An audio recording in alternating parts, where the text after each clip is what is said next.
Hello. This video reviews Act 3 of Macbeth. Now, we remember that Act 3 always contains the climax of the play, so we'll see what that is when we get there.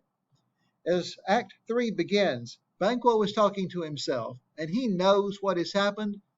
Thou hast it now, King Cotter gloms, all as the weird women promised, and I fear you played most foully for it. And so he can't tell anybody because he has no proof that Macbeth actually murdered King Duncan, but he knows it in his heart that that is what happened.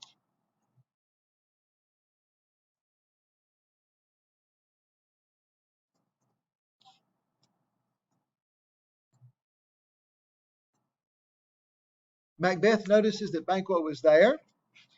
They have had the coronation, and then that night there's supposed to be the party. And so Macbeth says, "Here's our chief guest." Banquo says, "Let your highness command me to do whatever you want me to do." And then he notices that Banquo's in his riding gear. He says, are you going out for a while? He says, "Yes, my lord." "Well, I wish you'd have stayed around. We could have gotten your advice about something, but is it far you ride?" "As far, my lord, as will fill up the time between now and the party. And I'm going to take my son Fleance with me too." This is a very important scene because Macbeth does not want Banquo there to get his counsel. He wants Banquo there to kill him. Macbeth knows Banquo is his chief threat. But Banquo's going to go out riding, and Macbeth knows, oh, he suspects something. I'll get him later. So now Macbeth's even going to turn against his best friend to stay safely king. "I wish your horse is swift and sure of foot. Farewell. And then let every man be master of his time till 7 at night. We will keep ourselves till supper time alone. God be with you." Notice it says, "Exit lords and all but Macbeth and a servant." He dismissed his wife also. Now before, Lady Macbeth was the one organizing all the plans. This is shifting. Macbeth is now organizing plans, and he's not even telling his wife what those plans are. And Macbeth by himself says, to be thus is nothing but to be safely thus. To be king is nothing. He has to be safely king and wipe out all opposition. And then to himself he brags about Banquo, how smart and wise Banquo really is. But the fact that the witches promised that Banquo's descendants would be king, and they didn't tell that to Macbeth, Macbeth says, for them, the gracious Duncan I have murdered. Macbeth is almost like, well, killing Duncan was nothing personal. It was just a step to become king. Now it's starting to get personal. "There is none but he whose being I do fear. And under him my genius is rebuked, as it is said Mark Antony's was by Caesar. Why, he fussed at those witches when they put the name of king upon me and told them to speak to him. And they put a barren scepter in my gripe. They didn't tell Macbeth he would have children. Macbeth has no children. And so he thinks maybe that Fleance, Banquo's son, will do some harm. So he wants to get rid of Fleance too. Now we know in history it was many, many, many generations down the road before Banquo's descendants really became king. As a matter of fact, King James, who is watching the play, was descended from Banquo. So putting that in there is kind of a compliment to the king who adopted Shakespeare's acting company as the king's men. For them, the gracious Duncan have I murdered. And so Macbeth realizes, I've got to kill Banquo and his son, or all I've done is pave the way for Banquo's son to take over one day. And then we find out Macbeth is meeting with the murderers, assassins, who are supposed to kill Banquo. It seems that Macbeth has harmed these men in some way, but he's convinced them it was all Banquo's fault. And of course, they're afraid not to agree with him.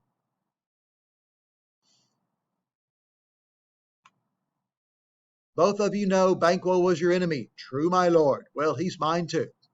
And Macbeth says, I am king. I can order execution anytime I want to, but I dare not do it this time.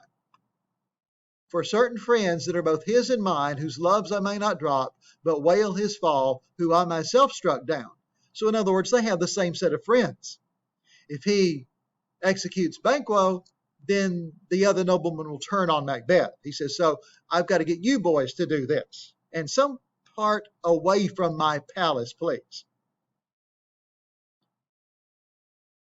And he says, by the way, kill his son Fleance at the same time.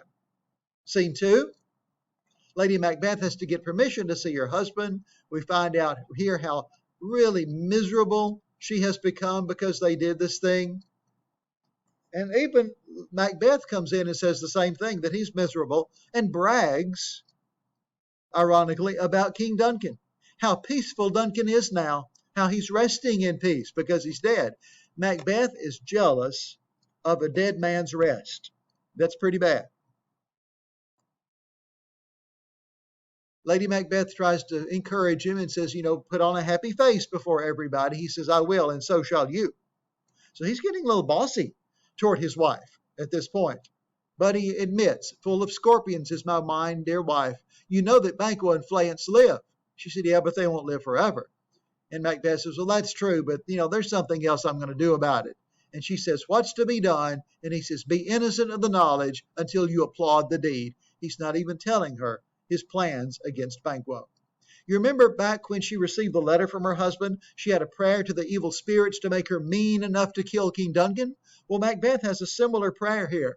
Come, sealing night, scarf up the tender eye, pitiful day, and with thy bloody and invisible hand, cancel and tear to pieces that great bond which keeps me pale. And she looks afraid. And he says, hold still. Things bad begun make strong themselves by ill.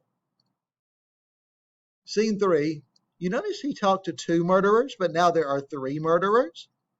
The third murderer seems to know more about Banquo and where Banquo goes. He knows where Banquo parks his horse, for example. He knows what path Banquo takes up to the palace. And so this guy's there to make sure the other 2 do it right. But somebody messed up. Somebody blew out a candle or blew out the torch or put out the torch. And so they were left in darkness. They do kill Banquo, but Fleance is able to escape. He is able to get away. Scene 4. Macbeth tells everybody to have a seat. The murderer comes in, reports to him that Banquo has been killed. You are the best of the cutthroats. And yet, he's good that did the like for Fleance. And the murderer has to admit, I'm sorry, but the son got away. Then comes my fit again. But Banquo is safe. Aye, my lord. Safe in a ditch he bides with 20 trenchant gashes on his head. They stabbed Banquo at least 20 times on the head. That'll do it. And so Banquo's dead. And Macbeth says, thanks for that. Now that's his best friend he's talking about. And he's so grateful he's dead now. And then in an aside, Macbeth says, there the grown serpent lies. The worm that's fled hath nature that in time will venom breed, no teeth for the present. So the grown serpent, Banquo, is dead, but the little worm, his son, has gotten away. But the son has no teeth yet. He's still a little boy. And Macbeth says, we'll track him down, we'll get him later. Lady Macbeth has to get her husband back to the dinner party. So she goes over the side and says, you need to give the toast, your friends are waiting. He says, sweet remembrancer, here I go. Well, he looks around and he was going to have a seat with the boys the way he used to and not at the head of the table, but he doesn't see any chair.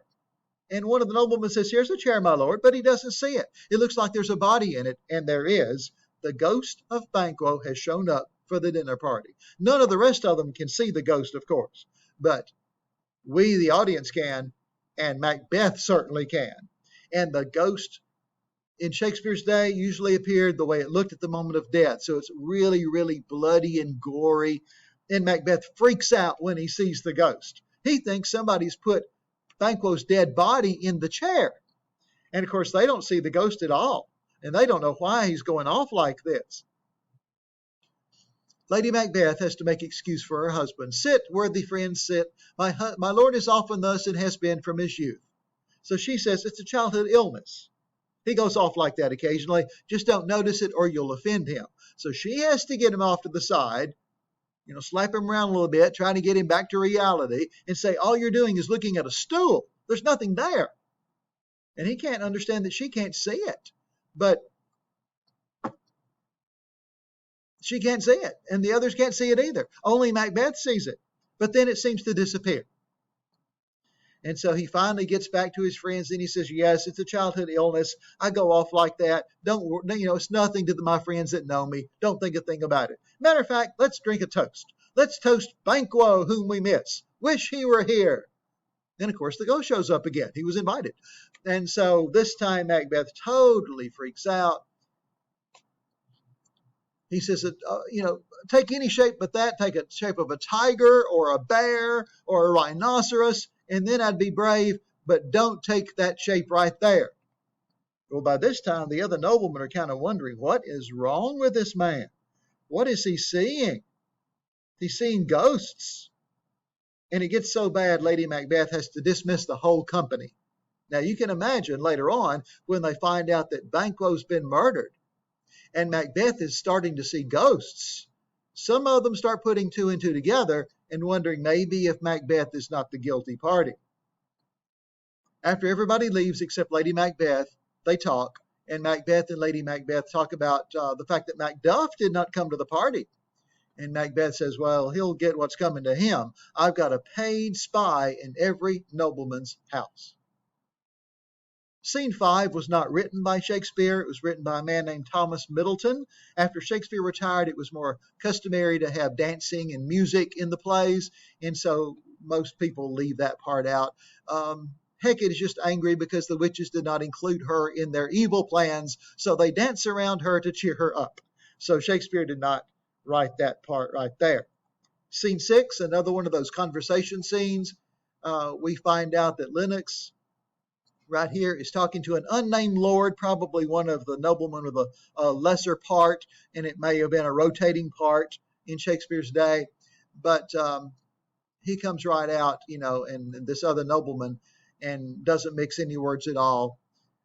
It seems that the rumor is that little Fleance, who's very young, killed his dad since the other boys killed their dad. And everybody realizes that just doesn't make any sense at all. The other lord says that Malcolm is down in England talking to the English King Edward, trying to get up an army to take his country back. And Macduff has gone down south to meet with Malcolm. So now we know. The general of Northumberland, that northern county of England right by Scotland, was led by a man named Seward. You see Seward mentioned here. That is Malcolm's uncle on his mom's side. So if he can get his uncle to help him out, come right across the border with an invading force, he can take his throne back. And so Macduff is wondering, did the boys have something to do with their father's death? I'm just going to go talk to the young prince and find out for myself.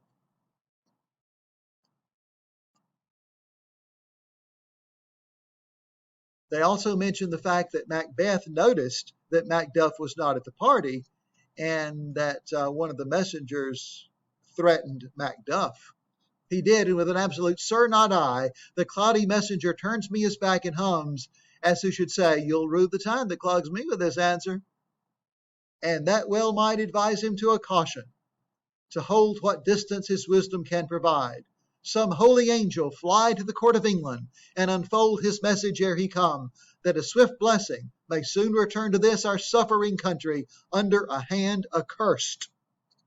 And so now the noblemen are starting to think that Macbeth must be cursed because of all the killing that has happened, and now because of his behavior at the party.